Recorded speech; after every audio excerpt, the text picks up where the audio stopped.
Coucou, salutations distinguées à tous en vos grades et qualités. C'est Stéphane Nadeau qui vous parle, votre accoucheur de rêve et alchimiste du potentiel, le président de la Nado Métamorphose Coaching Inc. Alors aujourd'hui, j'ai envie de vous parler d'un sujet existentiel. C'est un sujet qui se pose avec acuité, on va dire donc qu'il est d'actualité ce sujet, et qui concerne tous ceux qui, comme moi, vivent dans un pays où ils ne sont pas nés. Donc moi, ça fait pratiquement 3 ans que je vis au Canada. C'est super le fun, j'aime. C'est sûr que ça demande de la flexibilité, ça demande de s'adapter, donc de l'adaptabilité, ça demande aussi de s'acculturer, pas se déculturer, c'est pas la même chose. Ça demande en gros des changements. Et au hasard de mes rencontres, je tombe dans le torrent verbal de certaines personnes qui certainement vivent beaucoup de désillusions, vivent de la déception, pour plusieurs raisons que je comprends d'ailleurs, entre autres l'inadéquation entre le travail qui leur est proposé et leur background ou diplôme et bien d'autres choses. Et de ça, j'aimerais en parler un tout petit peu. J'ai à partager avec vous une parabole métaphorique qui, j'espère, va vous aider, va nous aider, va aider quiconque suit cette vidéo à faire un pas métamorphique pour une amélioration de sa condition, de sa situation. Alors, c'est une parabole de Peggy, Peggy qui raconte l'histoire de quelqu'un qui, justement, était sur le point d'aller en pèlerinage, on va dire comme ça qu'il allait en pèlerinage, et puis sur son chemin, il a rencontré quelqu'un qui cassait des cailloux. Alors, il lui a demandé, qu'est-ce que tu fais toi? Il dit, mais ça se voit pas ce que je fais, je casse des cailloux, je vis mal, je me sens mal, j'ai mal au dos, j'ai faim, j'ai soif, je suis un sous-homme, je n'y arrive pas. Et puis, il continue, croise un autre casseur de cailloux, il lui demande, qu'est-ce que tu fais?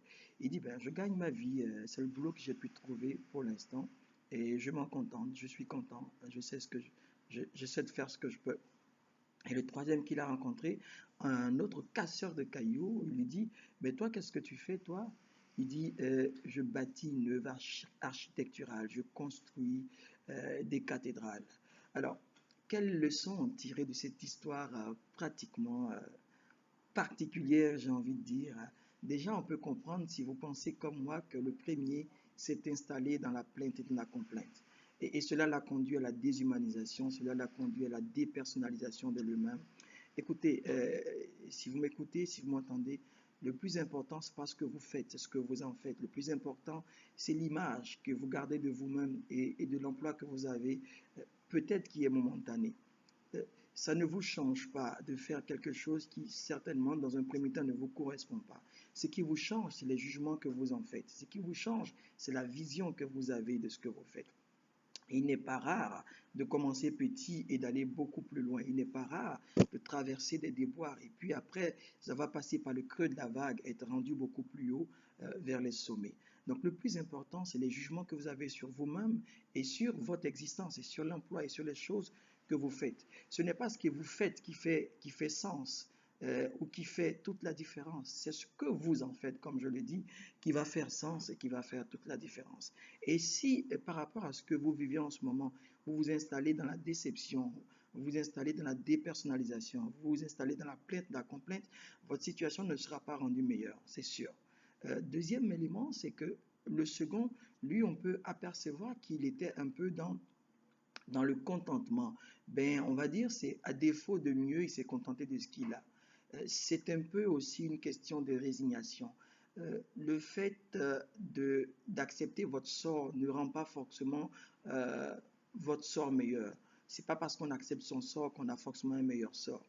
On peut le comprendre, c'est déjà une étape, parce que là où je voudrais nous amener, c'est la troisième étape, où nous avons une vision. Vous savez, la vision de qui vous êtes, la vision de ce que vous faites, la vision que vous avez déclenche la provision et vous installe dans une certaine position. Donc oui, momentanément, vous pouvez être en train de traîner peut-être pour certains dans les eaux polluées des basses-cours avec des canards, mais cela ne veut pas dire que c'est un état, un statut définitif et perpétuel. Tout va dépendre de la vision que vous avez de vous-même. Tout va dépendre de qui vous pensez que vous êtes. Parce qu'il faut être avant de faire et faire afin d'avoir et non pas le contraire. J'espère que cet échange avec vous, ce petit passage, vous aura un tout petit peu aidé. Gardez une vision haute de vous-même, ayez une vision de là où vous voulez aller et suivez ce chemin. la route ne sera que mieux pour vous. Très bonne journée à tous et au plaisir de vous reparler. Bye.